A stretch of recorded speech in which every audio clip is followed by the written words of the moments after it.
Hyderabad గుడ్మల్కాపూర్లో Zepto ఉద్యోగుల మధ్య ఘర్షణ జరిగింది. జీతం తక్కువగా వచ్చిందంటూ అల్తాఫ్ అనే ఉద్యోగి సంస్థలో పనిచేసే ఓ అధికారిని నిలదీశాడు. దీంతో వారి మధ్య వాగ్వాదం చోటు చేసుకుంది.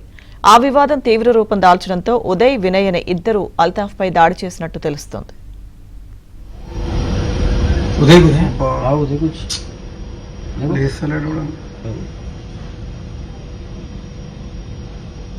లోపల సైడ్కి లేదా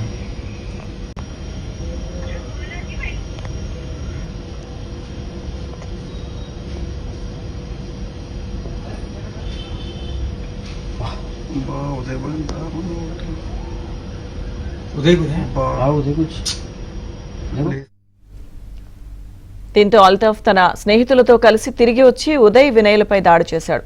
దాడి దృశ్యాలు సీసీ ఫుటేజ్లో రికార్డ్ అయ్యాయి.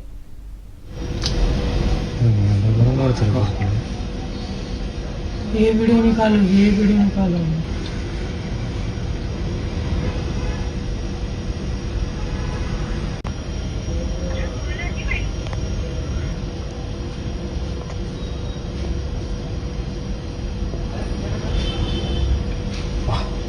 उदय